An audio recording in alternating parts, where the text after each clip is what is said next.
మమతా బెనర్జీకి వరుస ఎదురు దెబ్బలు తగులుతున్నాయి. రెబల్ ఎంపీలు ఎన్సీపీఐ పార్టీలో చేరుతున్నామనే ప్రకటనతో టీఎంసీ నేతలు మల్లగుల్లాలు పడుతున్నారు. మరోవైపు అవినీతి కేసుల్లో టీఎంసీ నేతలు అరెస్ట్ అవుతున్నారు. పశ్చిమ బెంగాల్లో రాజకీయ సంక్షోభం మరింత ముదురుతోంది. 20 మంది రెబల్ ఎంపీలు నేషనలిస్ట్ సిటిజన్స్ పార్టీ ఆఫ్ ఇండియాలో విలీనం అవుతున్నట్టు ప్రకటించడం సంచలనం రేపింది. అయితే ఇప్పుడు ఎన్సీపీఐ పార్టీ ఎవరిది, ఎక్కడిది అన్న దానిపై ఆసక్తికర చర్చ నడుస్తోంది. ఎన్నికల సంఘం రికార్డుల ప్రకారం nationalist citizens party of India 2023 జనవరి 20న రిజిస్టర్డ్ అన్రికగ్నైజ్డ్ పొలిటికల్ పార్టీగా నమోదైంది. ఎన్సీపీఐని త్రిపుర మాజీ మంత్రి, గిరిజన నేత పవన్ కుమార్ దాస్ స్థాపించారు. గిరిజన ప్రాంతాల అభివృద్ధి, వెనుకబడిన వర్గాల ప్రాతినిధ్యం లక్ష్యం అని ప్రకటించారు. అయితే పార్టీ ప్రధాన కేంద్రం మాత్రం పశ్చిమ బెంగాల్లో ఉంది.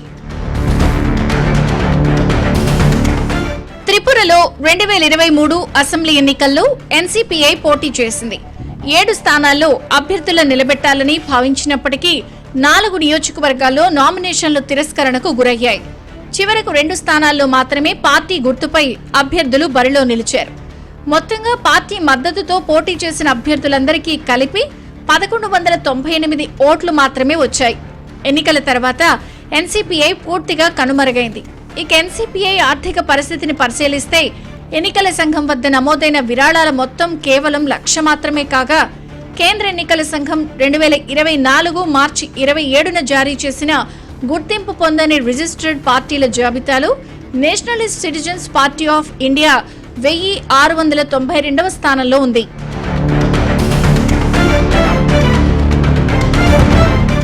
ప్రస్తుత పరిస్థితుల్లో బీజేపీలో విలీనమైతే ఇంటా బయట విమర్శలొస్తాయని భావించిన టీఎంసీ రెబల్స్ కొత్త పార్టీ అయితే మేలని భావించారు. కొత్త పార్టీ కంటే ఉన్న పార్టీలో చేరితే సులభం అనే భావనతో ఎన్సీపీఐలో విలీనమయ్యారు అన్న అభిప్రాయాలు వ్యక్తమవుతున్నాయి. టీఎంసీ రెబల్స్ చేరితే 20 మంది సభ్యులతో ఎన్డీఏలో పెద్ద పార్టీగా నేషనల్ సిటిజన్స్ అవతరించనుంది. జాతీయ స్థాయిలో నేషనల్ సిటిజన్స్ పార్టీ బాధ్యతలు కకోలి ఘోష్ కు అప్పగించనున్నట్లు వార్తలు వినిపిస్తున్నాయి. ఇదిలా ఉంటే ఎన్సీపీఐ పార్టీ ఎన్డీఏకు సపోర్ట్ చేస్తే బలం పెరుగుతోంది. రెబల్ టీఎంసీ ఎంపీలు 20 మంది చేరికతో ఎన్డీఏ బలం 313కు చేరుతుంది.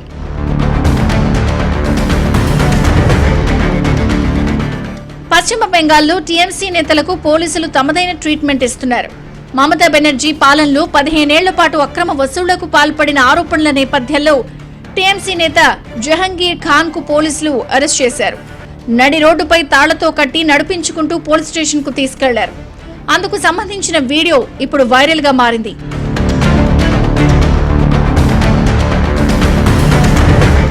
పార్టీ ఫిరాయింపుల వ్యవహారంపై బీజేపీ ఎంపీ సీఎం రమేష్ చేసిన వ్యాఖ్యలు ఇప్పుడు సంచలనంగా మారాయి.